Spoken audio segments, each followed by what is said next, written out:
Good morning friends, I am advocate Amit Kumar Gupta. अपने income tax के cases की सीरीज़ में आज जो मैं केस आप लोगों के सामने डिस्कस करूंगा, उस केस का नाम है BT India private limited versus income tax officer and another. Case assessment year 12-13, 13-14 से रिलेटेड है। ये मैटर 19 मार्च 2021 को डिसाइड किया गया और मैटर 434 ITR पेज नंबर 279 में रिपोर्ट किया। दिल्ली हाई कोर्ट ने इसका डिसीजन दिया। इसमें एसएससी ने रिट दायर किया था। केस के फैक्ट्स इस तरीके से हैं। एसएससी एक डिडक्टर है। एसएससी ने इंडिया से बाहर कुछ पेमेंट करनी थी, तो एसएससी ने एडवांस रूलिंग के केस में एक एप्लीकेशन लगाई जहाँ पे एसएससी ये जानना चाहता था कि ये पेमेंट्स जो हैं वो टैक्सेबल है या नहीं।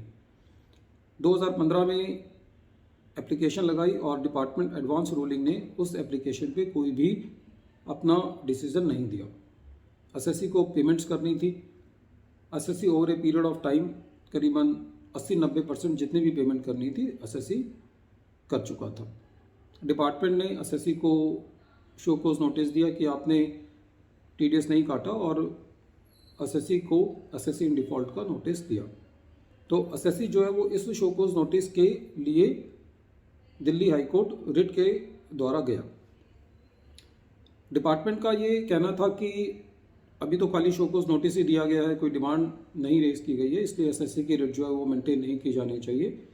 जनरली जो डिपार्टमेंट की दलील होती है वो रिट की मेंटेनेबिलिटी पर होती है कि एसएससी के पास अल्टरनेटिव रेमेडी है या ये राइट टाइम नहीं है कि एसएससी रिट में जाए। बहरहाल दिल्ली हाई कोर्ट ने ये कहा कि एसएससी ने 2015 में एडवांस रूलिंग की एप्लीकेशन लगाई थी और एडवांस रूलिंग करीबन 5 साल तक इस एप्लीकेशन पे जो है वो बैठा रहा और कोई डिसीजन नहीं दिया। तो एसएससी के पास पेमेंट्स करने के अलावा और कोई चारा नहीं था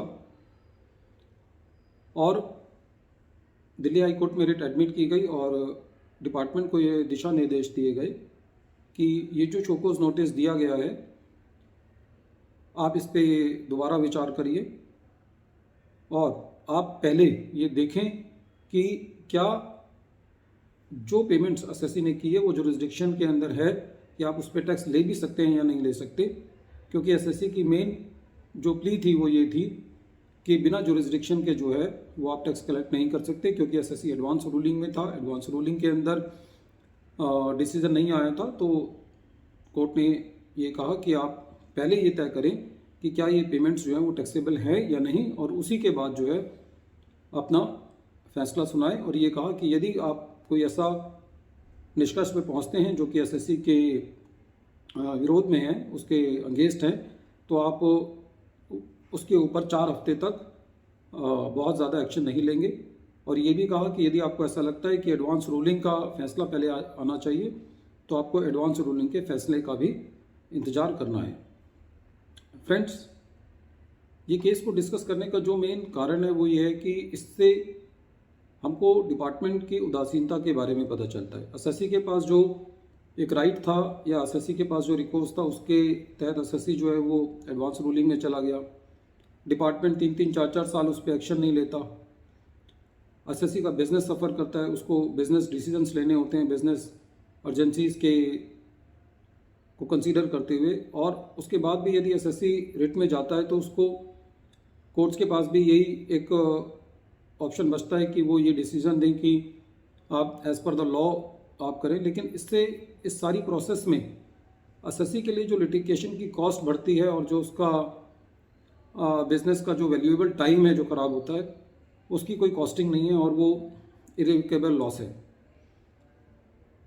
तो मेरे हिसाब से मेरा जो मत है वो ये है कि कुछ ऐसा कानून जो है वो डिपार्टमेंट को बनाना चाहिए, इनकम टैक्स डिपार्टमेंट को बनाना चाहिए, गवर्नमेंट को, हमारे लेजिस्लेचर को बनाना चाहिए कि जहाँ पे एसएससी की जो एप्लीकेशंस आती हैं उनको टाइमली डिस्पोज ऑफ करने का और in accordance with law and in accordance with the decided cases of the various courts उसको निर्धारित करने का एक टाइम फ्रेम होना चाहिए, ताकि एसएससी अपनी इस तरीके की हरेसमेंट से बच सके। ब्यूरोक्रेट्स की जो हाई हैंडेडनेस से एसएससी को जो तकलीफ होती है, उसका जो टाइम ख़राब होता है, और खाली यही चीज़ ऐसी है जिसके द्वारा आप देश के अंदर एक अपनी छवि को सुधार सकते हैं और जिसके द्वारा आप ईज़ ऑफ डूइंग का जो हमारी सरकार का एक सपना है उसको साकार कर सकते हैं। खाली कहने से ईज़ ऑफ डूइंग नहीं होगा। एसएससी को, प्रोफेशनल्स को ये महसूस होना चाहिए कि ये वास्तव में ईज़ ऑफ डूइंग बिजनेस है।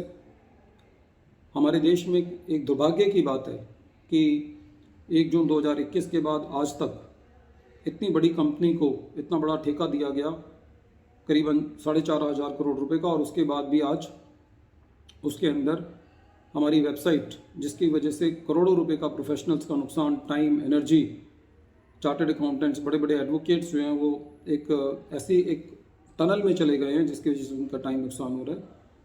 तो ये बहुत ही हमारे देश के लिए, टैक्स एडमिनिस्ट्रेशन सिस्टम के लिए एक बहुत ही विचारणीय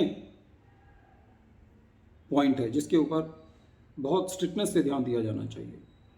Once again, I am repeating the name of the case. The name of the case is BT India Private Limited versus Income Tax Officer and another.